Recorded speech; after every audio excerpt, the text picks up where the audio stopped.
各位弟兄姐妹，大家早安，大家平安。今天是约翰福音第16天的共读。今天早上要请美英执事来带领我们大家做开始的祷告。好，亲爱的天父，我们感谢你救赎的恩典。当我们聚集在线上圣经共读的时候，求助你祝福我们，与我们同在，恳求圣灵预备我们的心，带领我们认识你的话语，并恳求圣灵开启我们的耳，能够明白你的心意，顺服你的带领，做一个蒙福的人。我们渴望从你的话语中得到能力和智慧，活出讨你喜悦的生活，成为合神心意的人，也成为福音的管道，使他人也因着我们而得到祝福。我们同心在你面前的祷告，奉主耶稣基督的圣名，阿们。阿们，谢谢。约翰福音里面呢，总共有7个神迹的记载，那我们已经看了5个，然后有7个见证人，我们也看到了有3位，那还有7个耶稣所自己介绍的我是。那我们今天要看第一个，就是耶稣所说我是生命的粮。那这件事情呢，是发生在第6章，那也是在耶稣4福音书当中都所记载，就是马太14章、马可第6章、路加第9章，五饼二鱼喂饱5000人的神迹后，还有耶稣行走在海面上，那耶稣的教训，那这个教导教训呢，是只有在约翰福音里面才有。那也可见是约翰他特别要把这一段五饼二鱼的神迹呢，做一个完整清楚的交代和说明。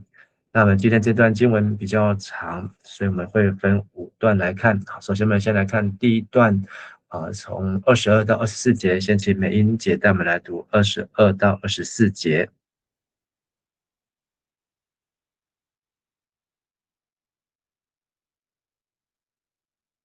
美英姐的麦克风请打开。好。好。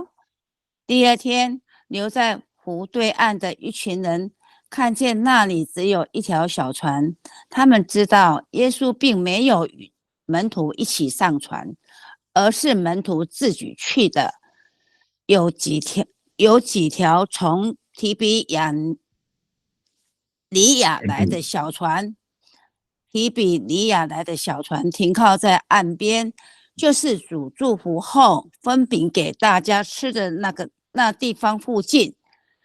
第24节，这群人发觉耶稣和他们的门徒都不在那里，就上船往加百农去找他。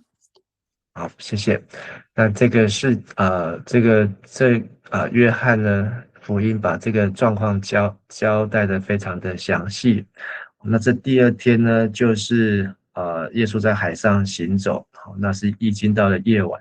那在夜晚是因为当天的白天是耶稣喂饱5000人。好，那到了第2天，好，那当他们行走之后，耶稣在水上行走，好，那离开众人。那到了天亮，众人呢留在海的对岸了，湖的对岸，看见那里只有船，却没有看到人。那所以他们呢就又到处去寻找耶稣。那甚至看到约翰也交代说，这些只看到的空船呢，是从提比利亚来的小船呢。那提比利亚也就是后来这个加利利湖的名称，是因为有希律王的首府在那边来盖，所以就把这个加利利湖、加利利海改成提比利亚海。那从这个地图上面可以看到，耶稣行五饼二鱼的神迹是在伯赛大的旁边。那他们从加百农追到了这个在过去伯赛大。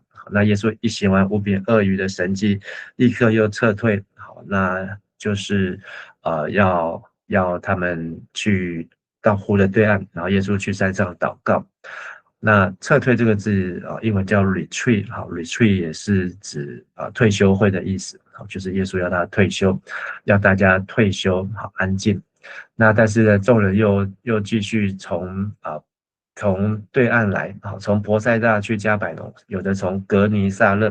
那在马太福音14章，就有记载这些人来的人呢，不是只有为吃五饼二鱼神迹的人，这些人是从格尼撒勒又过来的人。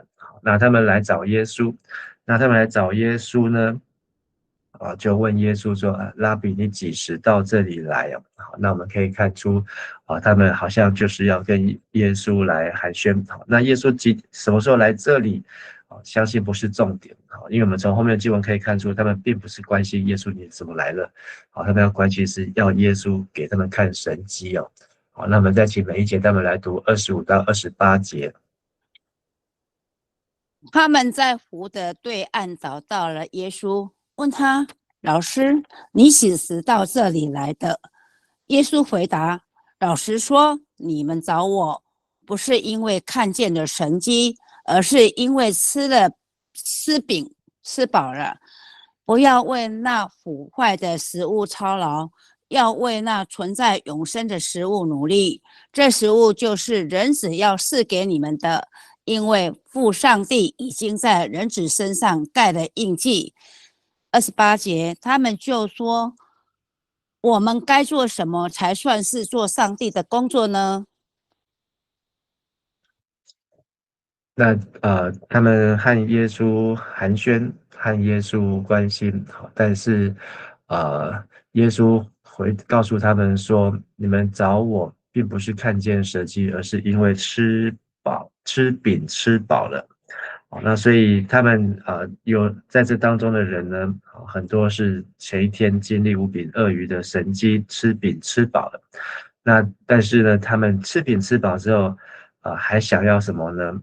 那在耶稣喂饱他们之前，为什么耶稣喂饱他们？是因为他们耶稣在伯赛大加百农那边医治在加百农医治很多的病人那一直非常的忙碌，所以他们才要去退休。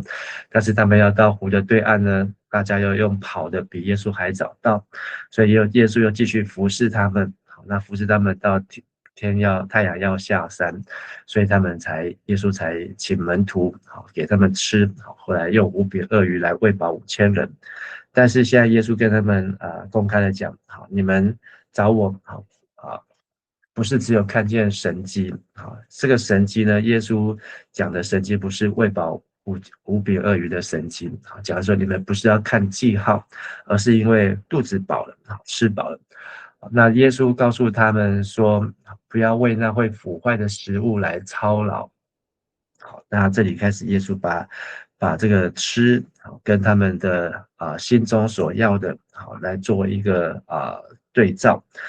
因为他们再怎么吃就算是五饼二鱼这个饼这个鱼都是特别之状，可以放着长期。那耶稣在短时间里面呢，只有注泻，然后剥开就分给门徒，门徒分给众人，在短时间就能够让大家吃到是不是一样的东西在经文当中虽不明确，但是呢，最后收拾的零碎呢有12个篮子，那这些零碎呢，应该就是有饼有鱼的零碎啊。那但是耶稣说这些还是会坏的食物，要为那存到永生的食物，就是能够到永恒的食物。好，那不是指这个制造日期可以存到永远，而是指吃了就不再饿，喝了就不再渴。那前面这个撒玛利亚妇人在第4章，耶稣告诉他所赐的水是永远不渴，因为这个水是在人的里面成为泉源。那现在耶稣要进一步讲到了是这个食物是吃了就不再饿是可以存到永远，因为这食物是上帝在人子身上盖了印记那印记这个字呢也在前面第3章耶稣跟施洗约翰对于耶稣所说他必希望我必衰微，那提到说领受他的见证的就是一个印记，那这个印记就是他相信的印记。那所以众人就来问耶稣说，那他们要做什么好才是上帝的工作，好才能够有这样子的印记，好才能够有这样子的，他们应该怎么做呢？好，所以总算耶稣把他们的焦点呢，从这个会想要看神迹，好一开始是想要医病，后来呢经历5比2的神迹，好又想要呢好来继续的好请耶稣好来给他们有这个食物可以吃。好，那这个感觉就是他们好像把耶稣呢当成什么都在小叮当一样，什么都可以拿出来满足他们。那耶稣回答说信他所差来的那一位，就是上帝要你们所做的工作。所以这一节很重要，就是信神所差来的，这就是神的工作。神的工作就是让人相信，相信才会得到印记，得到这个印记呢，才会领受这份食物，领受这份食物呢，才不会永远不再饥饿，也就是能够进到永恒啊。所以这是一连串上帝透过耶稣来到世上所要做的。所以这个工作呢，它的意思本身就是指工作，或是职业，或是指事业。那也是我们昨天在主日礼拜的讲道当中所提到，这个工作是要来敬拜神、服侍神，是要来荣耀神，那还要相信耶稣基督。那保罗在罗马书第3章28节说，人称义是因着信，不是遵行律法。所以这个信在耶稣的眼中口中，它就是一份工作。好，让我们要信耶稣基督。好，那再请每一节带我们来读30到33节。他们又说，那么你会行什么神迹，好让我们看了就信你呢？你的工作到底是什么呢？我们的祖先在旷野吃了玛拿，正如圣经所记的，他从天上赐粮食给你们吃。耶稣说，我郑重地告诉你们，摩西并没有给你们从天上来的食粮，那天上来的真食粮是我父亲赐给你们的，因为上帝所赐的食粮就是从天上降下来，把生命给了世界的那一位。谢谢。所以工作就是要帮助人，让人相信接受耶稣是神的儿子，是基督。但现在他们又来问了一个问题，好像要来考耶稣，给你说那你要再行什么神迹，让人看见就相信你。那这个神迹他们已经经历了5比2鱼的神迹，那但是他们还要在耶稣再秀一个神迹，那这个神迹就是他们想要看的，而且他们要说让我们可以看见，看了就相信。所以耶稣在后面约翰福音多马说，那没有看见就相信的是有福的。那没有看见呢，怎么相信？就是用听见。所以在新约、在圣经、在罗马书，其实在生命记，其实都告诉我们要听，我们要去相信呢，不是用我们的眼睛，我们要相信呢，反而是要用我们的耳朵，让耳朵把神的话能够听到我们的心才能够明白。但是众人这时候呢还不明白，还只想看。那这一段呢，他们的态度呢，就有点像是耶稣在旷野，然后撒旦呢来试探耶稣。你若是神的儿子，就把石头变成饼；你若是神的儿子，就从圣殿的顶楼跳下去；你若是神的儿子呢，就向魔鬼来下拜。总之呢，他们就是要试探。所以这个的求呢，不是求好像在试探，有时候我们过度的只要跟神要神迹，也有点像是撒旦在我们心中作祟，让我们去试探耶稣。但还好耶稣呢，还好他们的下一句，这些人呢的下一句，心里面还是有圣经的经文，所以他们不是要完全的试探耶稣，他们马上联想到说，他们的祖宗在旷野吃过玛纳，因为这个玛纳是出埃及记16章11节到36节这一段的浓缩，他们把这个玛纳的神迹浓缩说，这个玛纳是天上赐下粮食来给他们祖宗吃的，所以这天上降下来的粮食就是回应耶稣前面说的，不要为那会坏的食物操劳，要为那存到永生的食物操劳。所以他们就想说，那这存到永生的食物，你要行什么神迹？你要再变出5个饼2条鱼之外，你要给我们新的玛纳吗？或是你要给我们什么样的食物呢？让我们可以看，我们可以吃，我们就相信你就是父所要赐给我们的那一位。那32节耶稣回答他们说，我郑重告诉你们，那个玛纳不是摩西给你们的，是我父赐给你们的，所以那是天上来的真实粮所以和合本也好，现在中译本也好，都说这个粮食是真的，就是那个是真的可以吃，是真正的食粮。因为神的粮就是那位从天上降下来并赐生命给世界的，所以玛纳跟现在耶稣要讲的介绍的这个生命的粮呢，其实是可以连结的。那玛纳是什么呢？玛纳的意思就是什么？现在他们也在问的问题是什么？你要行什么神迹？那耶稣要介绍的不再是玛纳，耶稣要介绍的是后面34节。第一个我是，那我们请每一节带我们来读34到42节。他们说：“先生，请时常把这食粮赐给我们。”耶稣对他们说：“我就是生命的食粮，到我这里来的永远不饿，信我的永远不渴。但是我对你们说过，你们已经看见了我，仍然不信。凡是父亲所赐给我的人都会到我这里来，到我这里来的，我绝对不会拒绝他们，因为我从天上下来，不是要凭自己的意思行事，而是要实行差我来那一位的旨意。差我来那位的旨意就是，他所赐给我的人，我连一个也不让他们失落，而是要在末日使他们复活。因为父亲的旨意是要使所有看见儿子而信他的人获得永恒的生命。在末日，我要使他们复活。犹太人因为耶稣说我是从天上降下来的食粮，就窃窃私议，这个人不就是约瑟的儿子耶稣吗？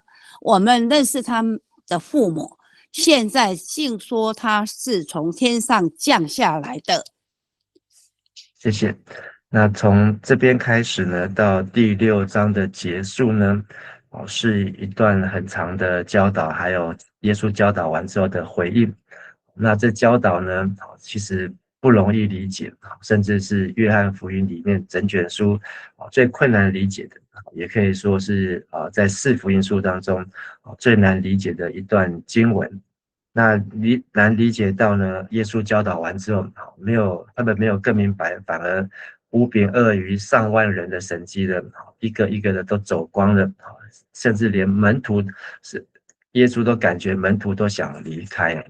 所以我们必须要把耶稣到底这段话说了什么，这个玛纳是什么，为什么会变成生命的粮？但是呢，他们因为不明白这个生命的粮，反而呢觉得难懂，怀疑，或是觉得耶稣疯了，反而来离开他。所以我们可能要因为这个经文今天很长了，所以我们时间会超过一些。那他们也想要说，那他们也想要对这个新的玛纳很有兴趣，那求耶稣赐。耶稣就自己介绍，我就是生命的粮。好，那我就是跟前面一样，就是我是，就是这个撒玛利亚妇人，我是，好，那就是还有在这个耶稣行走在水面上是我是，同样就是上帝的自称，自有永有 ，I am who I am。那所以耶稣就说，我就是那个什么，就是这个生命的粮。其实我们可以把耶稣看成，他就是创世纪伊甸园当中那个生命树上的果子，吃的那个生命树上的果子必定不死啊。所以耶稣这个生命的粮呢，比旷野中的玛纳呢更加的升级，因为玛纳是每天太阳出来前一定要去捡，太阳一出来，这个玛纳这个什么它就融化就不见了，而且这个玛纳吃了之后呢是甜的，可以让人饱足。那安息日的时候呢，可以放2天，平常只能够放1天。但是现在耶稣这个生命树呢，又没有像玛纳这么样子的，这么高纲，它就是吃了就必定不饿，喝了必定不渴。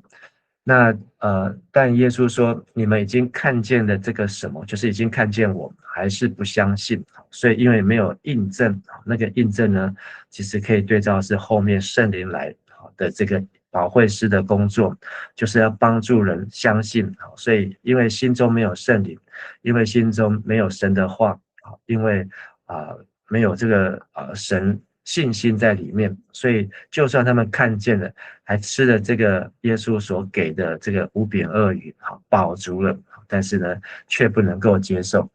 37节，凡父亲赐给我的人都会到我这里来，我绝不会拒绝他们。所以这些要来见耶稣的，对耶稣来讲都是神所赐的，就好像这个在一个教会当中，这个教会会来这个教会做礼拜、参加教会、成为这个教会的信徒的，也都是神所赐的。我总不丢弃他们，就是不拒绝他们，因为38，我从天上下来，不是要凭自己的意思，而是要实行差我来的意思。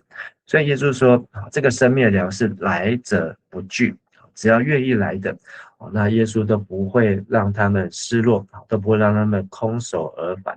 但是39节，差我来的意思就是天父，他赐给我的人一个也不能失落，所以100只羊有1只迷羊，耶稣也会放下99只羊，好让他们在安全的地方去寻找那只迷失的羊。因为父亲的旨意是要使所有看见儿子信他获得永恒生命，在末日上复活。这句话浓缩其实就是3章尼哥德慕跟耶稣所对话的结论，神爱世人，将他的独生子赐给他们。但是耶稣在这边更提到说末日复活，所以也是回应在前面毕士大时候的审判，耶稣来是要叫死人复活，给他们再通过审判得到永生，而这些事情呢是会发生在末日。犹太人说听见耶稣说我是 I am，I am who I am 是生命的粮食，那他们就已经开始怀疑了，说这个人不是木匠约翰的约瑟的儿子吗？我们也知道他妈妈是玛利亚，那他还有弟弟和妹妹们，现在他居然说他是天上降下来，所以他们抓到的重点是耶稣天上降下来，事实上这也是重点，但是开始他们私下议论，开始动摇。好，那么再请每一节带我们来读43到51节。耶稣说：“你们用不着私下议论，要不是那差我来的父亲吸引人，就没有人能到我这里来。到我这里来的，在末日我要使他复活。先知的书上说过，人都要蒙上帝的教导，所有听从父亲而受他教导的，都要到我这里来。这不是说有谁见过父亲，唯有从上帝的那一位见过。我郑重地告诉你们，信的人就有永恒的生命。我就是生命的食粮。你们的祖先在旷野吃的玛纳，还是死了，但是那从天上降下来的食粮，是使人吃了不死的。我就是从天上降下来的那是生命的食粮，吃了这食粮的人永远不死。我所赐给人的食粮就是我的肉，是为世人得生命而献出的。谢谢。那他们看到是耶稣的肉身的生命，地上的父亲，却看不到耶稣灵的生命，永恒的生命是天上的父亲。那耶稣也打断他们说：“你们不用议论纷纷，要不是那差我来的父亲吸引人，就没有人能到我这里来。”前面是说每一个来到耶稣面前的人，耶稣是来者不拒，因为这些人都是天父所带来的。第二个，耶稣又说：“要不是天父差耶稣来吸引，人就找不到耶稣。所以后面耶稣才说：我是道路、真理、生命，若不借着我，没有人能到父神那里去。”那所以耶稣来也是要回应天父，上帝把人带来，但耶稣也带来之后，耶稣还要把人带到上帝那里去。所以这个吸引呢，耶稣怎么吸引人呢？第一个是施洗约翰的功劳，第二个是耶稣所的教导，第三个是耶稣所行出来的话语的大能，就是神迹。所以到我这里来的，在末日我要使他复活。所以耶稣告诉他们：你们现在既然来到了耶稣的面前，应该要抓紧神所做的工，要抓紧这个印证，要相信神所差来的这个独生子，领受这份生命的粮。但是他们一直把这个生命的粮呢定义在他们今生世上的食物。46节，这不是说有谁见过父亲，就是没有人见过父亲，只有耶稣见过父亲。我有从上帝来那一位见过，所以连摩西也没有见过父亲。那亚伯拉罕他是见过神的使者，好像是三位一体的神，但没有人见过父亲。但是耶稣说他见过，而且耶稣说我郑重的告诉你们，信的人就有永生，因为我就是生命的食粮。所以48节把35节又再重复一次。那在先知书上写的说，他们都要蒙上帝的教导呢。好，那这一段是从以赛亚书54章13节来的。好，是讲到说在新的耶路撒冷，在新的耶路撒冷的将来呢，神这些儿女们都要领受神的教导，就会大享平安。所以这句话呢，也是说到耶稣这里来的人呢，是因为有得到天父的教导而学习，才会到耶稣这里来。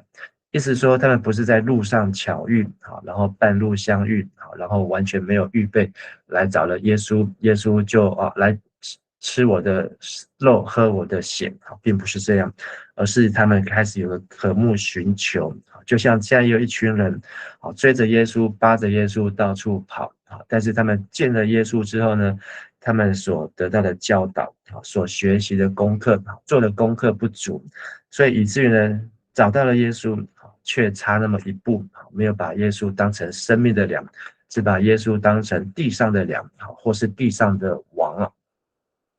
那50节，那天上降下来的粮是不是玛纳让人一天不饿，而是要让人吃了一辈子，永远不死。51，我就是那从天上降下生命的粮，吃了这食粮的永远不死。它的粮是什么呢？就是我的肉，要使世人得生命而献出的。所以从这里开始呢，就是这一段越来越不容易理解的地方。这个肉，它的意思就是指肉体、肉身。那耶稣用他的肉来让人一死不死。那耶稣有多少肉可以让人吃呢？那我们必须要抓住这个意思。那这个肉呢，就是指耶稣的整个生命，他的这个肉体的部分呢，要在十字架上要完全的献出，不是说来的人就分他咬一口肉，而是他要用他整个的肉体来牺牲，来成为赎价。好，那我们再请美英姐带我们来读52到最后59节。这话在犹太人当中引起了剧烈的争论。他们说：“这个人怎么把自己的肉给我们吃呢？”耶稣对他们说：“我郑重地告诉你们，如果你们不吃人子的肉，喝他的血，你们就没有真生命。我的肉，喝我血，喝我血的就有永恒的生命，在末日我要使他们复活。我的肉是真正的食物，我的血是真正的饮料。那吃我肉的、喝我血的，藏在我里面的，我也藏，而我也在他生命里。永生的父亲差遣了我，我也因他而活。同样，吃我肉的人也要因我而活。这就是从天上降下来的食粮。那吃这食粮的要永远活着。这食粮不像你们祖先吃过的，他们吃了还是死了。这些话是耶稣在加百农会堂教导人的时候说的。以上。谢谢。那所以从最后可以知道说，他们找耶稣，找到加百农找耶稣，而且在会堂的时候呢，遇见了耶稣。但是耶稣他自我介绍是天上生命的粮，怎么吃到这个粮呢？就是耶稣的肉。现在这句话呢，更让他们更讶异了。他其实这个吃我的肉啊，耶稣说不仅吃我的肉，还要喝我的血。那这句话的意思就是，我的肉是真正的食物，我的血是真正的饮料。所以和合本说，我的肉是真可吃，我的血是真可喝。那这一段呢，不仅是引来的这个约翰福音最难理解，那在福音书当中也是，甚至在教会历史上也是。那基督教、天主教，在这个马丁路德的时代呢，那本来可以达成的对不起，是这个词韵里跟马丁路德本来可以达成见解呢，但是呢，却为了这个圣餐的问题呢，最后还是分道扬镳，基督教还是造成了分裂，而且是不断的大分裂，没有办法像天主教一样，就是只有一个教会。那一切的原因呢，就是在于对这一段话，对于这个的意思的诠释啊。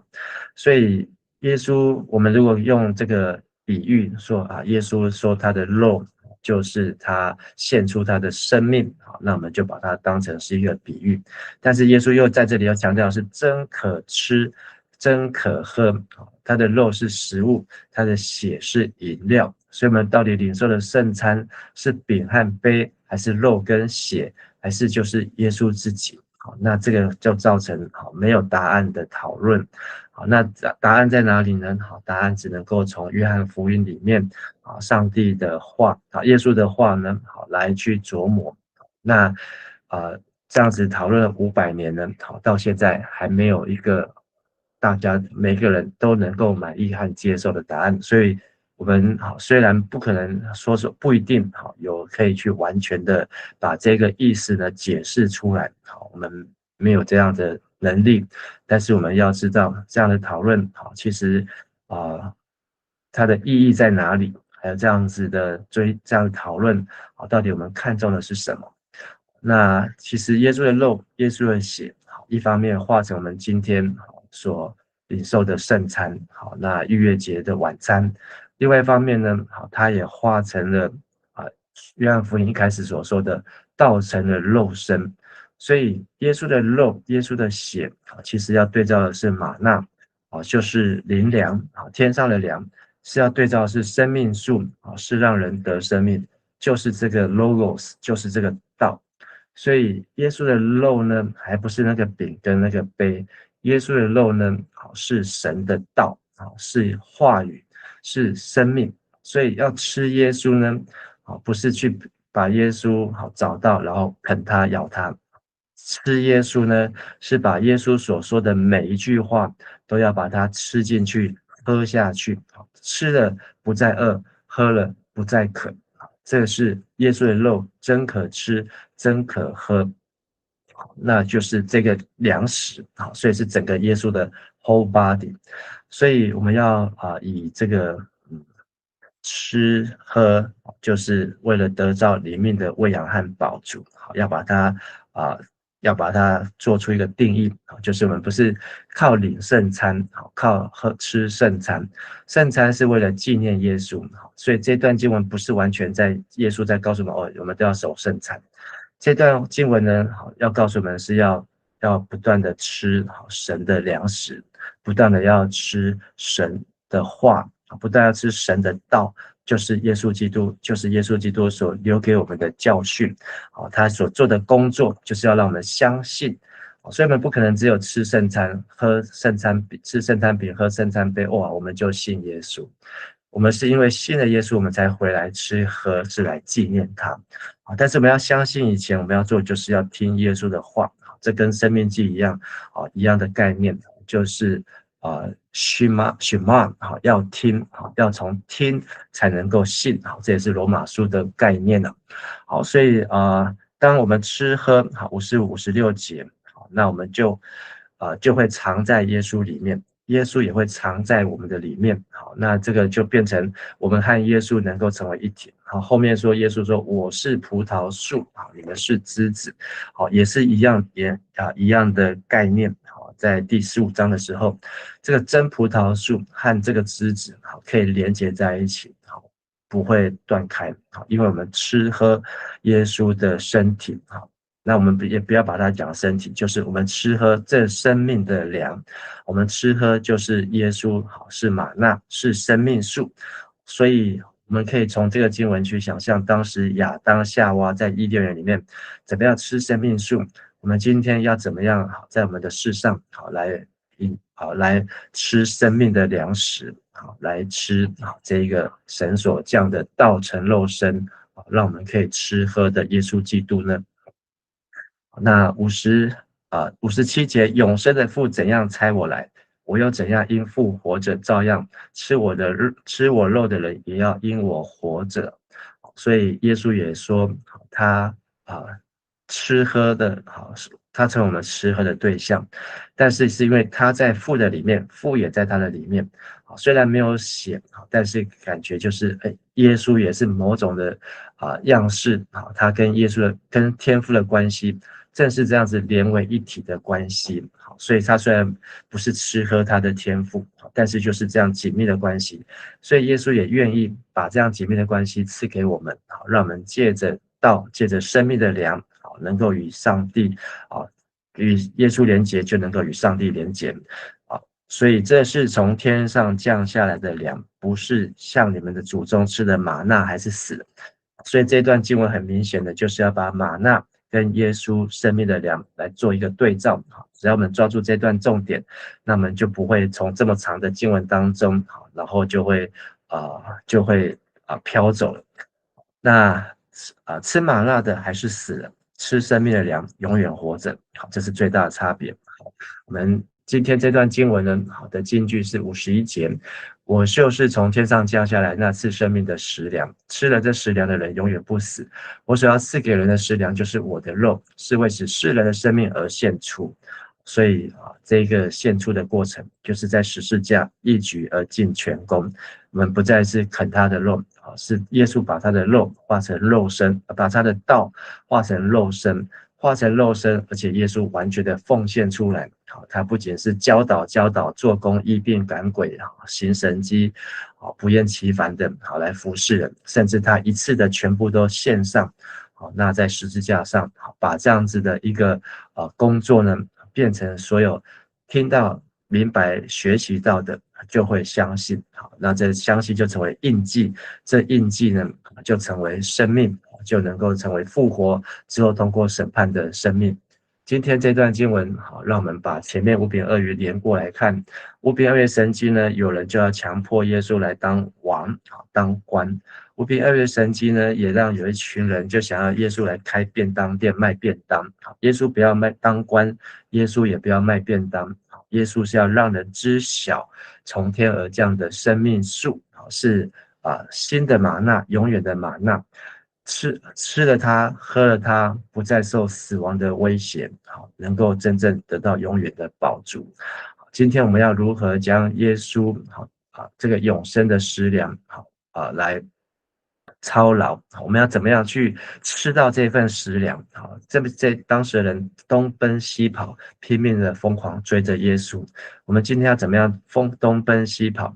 来追到这个食粮的。阿摩斯书也说，那个他们东奔西跑却找不着，却吃不饱。好，但是我们要怎么样东奔西跑，好，能够找到耶稣，还能够得到这份食粮，如何领受？好，那也求主，我们要感谢神，好，让我们能够吃喝耶稣，好，不是只有这份圣餐，还有耶稣的话，还有耶稣的道，让他的话、他的道就在我们的里面，我们也能够在耶稣的里面，我们就会在天父上帝的里面。我们一起来祷告。现在天父上帝，我们谢谢你，我们有耶稣做我们生命的粮食，不仅是我们领受圣餐，而是因为我们相信他的话，明白他的道。我们需要有很多的功课要学习，虽然我们没有办法一下子完全就领悟，但是相信在圣灵的工作和圣灵的带领之下，我们会越来越知道，越来越明白，越来越清楚的看见，我们其实就是在吃那生命树上的果子，是永远不死的生命。愿主你把这样子的礼物祝福，不仅赐给我们，也赐给我们的家人，赐给我们家旁边身边还未信主的朋友，都能够领受这份天上的食粮，生命树的果子。我们这样祷告祈求，奉靠耶稣的名，阿们。谢谢美英姐，谢谢大家，大家谢谢牧师，谢谢牧师，谢谢牧师，谢谢牧师，谢谢牧师，谢谢，谢谢牧师，谢谢平安。